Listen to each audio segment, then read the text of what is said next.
Сәлем достар, бүгін сіздерге «Все оттенки Токио» деген фильмді түсіндіріп беретін боламын. Жап-жас Маргарет деген қыз Токио қаласына келіп, жапондық стюардессаларға ағылшын тілін үйретеді. Күндіз жол сабағын өтіп, ал кешке жақын өзінің достарымен кездеседі. Сол кештердің бірінде Маргарет өмірінде көрмеген жапондық жігітпен сүйісе бастап, қайтадан достарына қосылады. Далаға шыққан соң оның алдына машина тоқтап, бір серьезный жігіт оған қарап тұрып кетіп қалады. Сөйтіп, Маргарет басқа кафеге барып, азиялық жігітті сындырып алып, екеуі қонақ үйге барады. Маргарет жігіттің ременін шешіп, менің мойнымды байлап тасташы дейді.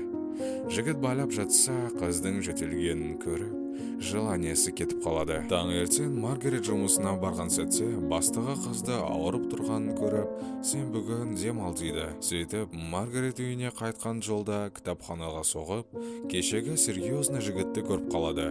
Жігіт бұл жолы тағы да үндемей тесіліп қарап тұрады. Маргарет, сіз не іздедіңіз деп сұраса, жігіт үндемей кетіп қалады. Ал Маргарет артынан барып, екеуі қонақ үйден бірақ шығады. Қыз оған менің қолымды байлап тасташы дейді. Екеуі айналысып болғаннан кейін жігіт уже кетіп қалыпты. Сосын Маргарет достарына барып, наконец-то от души көңіл көтердім дейді. Келесі күні Маргаретті сол жігіт далада күтіп тұр екен. Жігіт оған түскі ас ішіп алайық дейді. Екеуі ресторанға барса, жігіт аяқ киімін шешіп жатыр.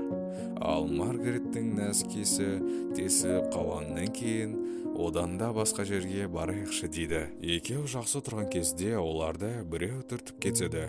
Сосын қыз туалетке кетіп қалған кезде жігіт бағанағы теріп әрі шулап отырғандарға барып бір нәрсе айтады. Маргарет қайтып келсе, ресторанның іші тып-тыныш әрі бағанағы шулап отырған жігіттер жоқ. Тамақ ішіп болғаннан кейін олар тағы да қонақ үйге барады. Екеуі ләззат алып болғаннан кейін жігіт Маргаретке айтады: менің қалыңдығым бар, біз жақында үйленеміз дейді. Қыз шамалы ренжіп үйіне кетіп қалады. Таңертең Маргарет шаршап жұмысына барады. Бүгін стюардессалардың емтиханға дейінгі соңғы сабағы екен. Оның бір оқушысы келіп, сыйлыққа кітап береді. Кітаптың ішін ашса, ол жерде бағанағы жігіттің атыменен басқа қонақ үйдің адресі жазылған екен.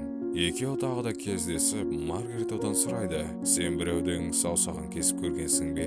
Өйткені сенің татуировкаңа қарасам, мафиозник сияқтысың дейді. Ал жігіт оған: жоқ, біздің дәстүріміз бойынша жамандық жасаған адам өз саусағын өзі қателігін түзеу үшін кеседі.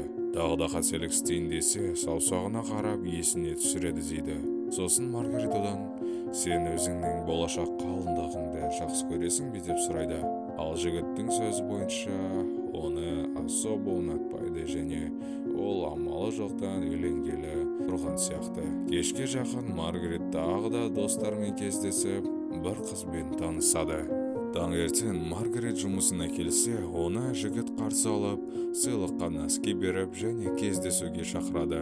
Ал Маргареттің сабағы бар екен, бірақ ол жігітті ұнатқаннан кейін жұмысын тастап, онымен бірге кетіп қалады. Екеуі қыдырып болып, поездбен қайтып бара жатса, жігіт тұрып кетіп қалады.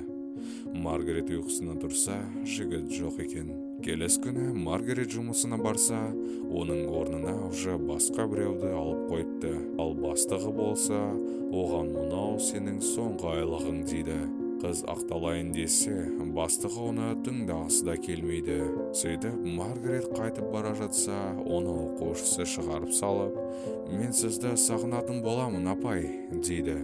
Қыздың ештеңесі қалмағаннан кейін іші күйгеннен әртүрлі еркектермен жата бастайды. Бір күні қалада кетіп бара жатса, анау жігітті көріп қалады. Ол өзінің болашақ әйелін шығарып тастап қонақ үйге барады.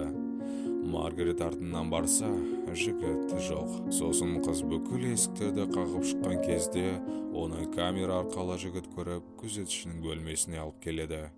Маргарет оған өзінің ғашық екенін айтады. Жігіт шыдай алмай оны сүйіп алып, екеуі дәл сол столдың үстінде күшті нәрсемен айналысады. Сосын қыз үйіне қайтып келсе, оны бөлмесінен қуып жіберіпті. Амалы жоқ болғаннан кейін жезөкше болып жұмыс істейін дейді. Бірақ бірінші жұмыс күнінде ішімдікке тойып алып ұйықтап қалыпты. Маргарет әбден өзін жоғалтып, далада темекі шегіп отырған сәтте, оны бір подругасы көріп қалып, түскі асқа шақырады. Кешке жақын Маргарет қалада жүрсе, оның артынан жас үлкендеу бір жігіт аңдып жүреді. Маргарет жердің астына түсіп, әйтеуір құтылдым ғой деп темекісін алып жатса, оған бағанағы жігіт зажигалка ұсынып тұрады. Екеуі қонақ үйге барған сәтте, жігіт оған шешін дейді, және қыздың аяқ қолын байлап тастайды. Қасына отырып оған айтады: «Мен сені қазір-ақ өлтіріп тастай аламын» дейді. Ал Маргарет болса өлтір дейді. Сол сәтте бөлмеге бағанағы жақсы көретін жігіт келіп құтқарып алады. Жігіттің ол қолында бір саусағы жоқ. Демек, ол өзінің қателігі үшін өз саусағын кесіп тастаған.